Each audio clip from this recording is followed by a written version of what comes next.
All right, Wyatt.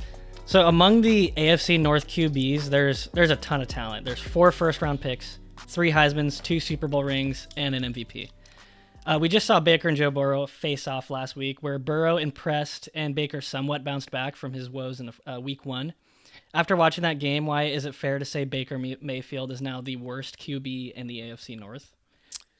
No, I think it's premature, and he's definitely projected to kind of go down that way. But I'm not gonna. It's premature, and I'm gonna lean into it a little bit. I think he's at the bottom of the AFC North as far as quarterback goes.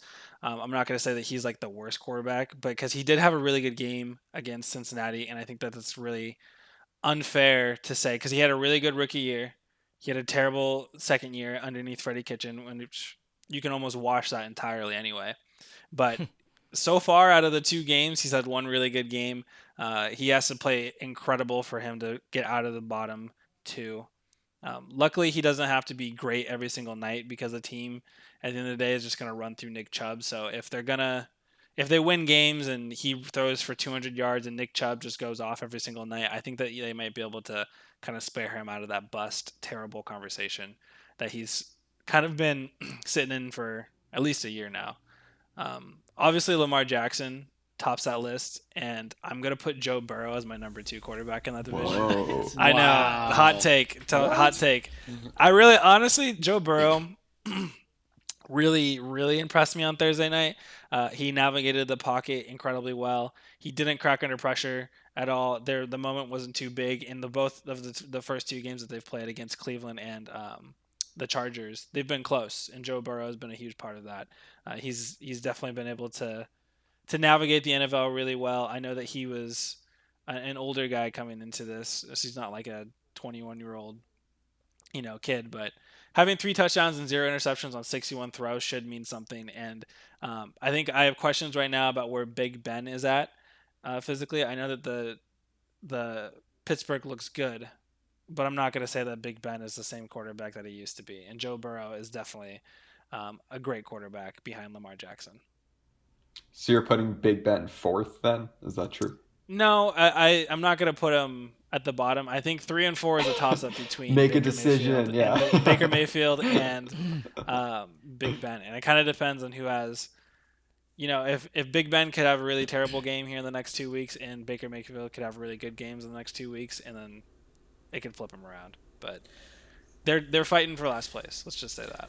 Here's my question, though. You say it's premature to label Baker as the worst, but you don't think it's premature to label Burrow as second best after 2 games?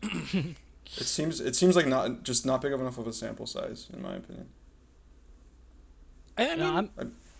Big Ben's numbers this season alone are better than Burrow's.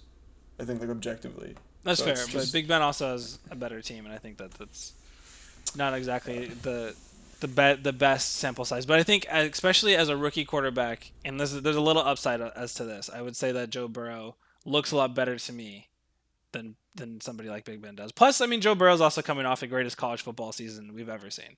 So I think that definitely plays an account.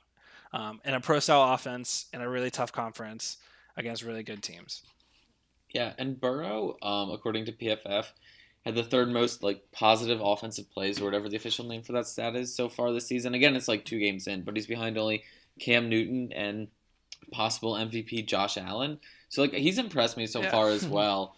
And I do think it might be a little bit premature to say he's second best, but I think I would not be opposed to saying he's better than Baker already. I just think, especially after last year, where, there's only so much you can control with Kitchens at the helm, but he just sort of languished around, and Joe Burrow has already looked sharp out of the gate, and I think has proven himself to be at least having the potential for superstardom, whereas I can't even really see Baker ever reaching that level.